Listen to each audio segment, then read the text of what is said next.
Hello, Gavin. It is Thursday, the 30th of December. I just recorded an entire video and then at the end of it I was like, you know what? I'm not happy with that. So let's go again.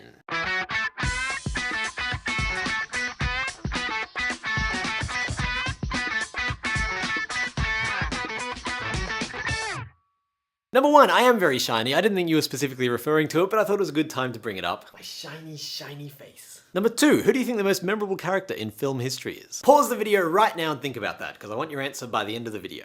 And number three, my year in review. This was, without a doubt, the worst year of my life, which is both a good thing and a bad thing. It's bad because it was a miserable year for me. It's good because now it's over and I can take the lessons I've learned from that misery and apply them to the rest of my life, which will hopefully be less miserable. It started with us planning and writing and utterly failing to make a YouTube show called Reincarnation. By the way, really glad we didn't make that. I looked at the scripts the other day and they're pretty dreadful. There's a few moments of okay stuff in there, but for the most part, not good scripts. And then I lived...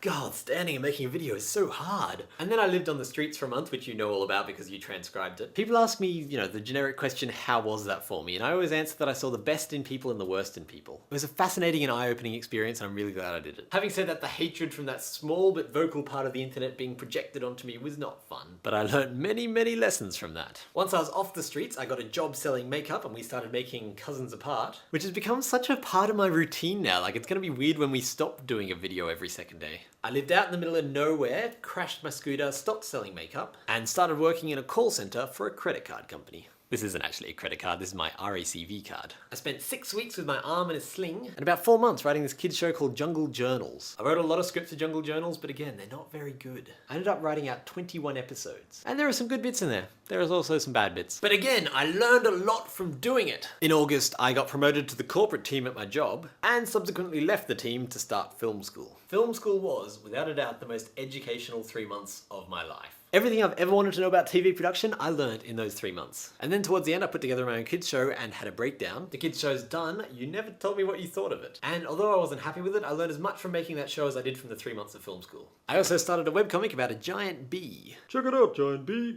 You're in the paper. So 2010 was an absolute swear word of a year, but at the same time, I learned more than I have in the rest of my life put together. That's almost certainly not true. I feel like 2010 was a setup year. It's like one of those episodes, I do think of the world in terms of TV shows. It's like one of those episodes in a show where not a lot happens, but oh my god, they're setting it up for the next episode. 2010 was all building towards 2011, which I hope will be amazing. That's all from me, Gav. I'll see you tomorrow. The reason I asked about the most memorable character in film history is because that's how my Charlie Chaplin DVD set describes him. And I read that and I was like, really? So I asked the question on Facebook. I've gotten a number of responses. My favourite's probably James Bond or Darth Vader. But I'm curious, who do you think the most memorable character in film history is? Did I do anything else in 2010?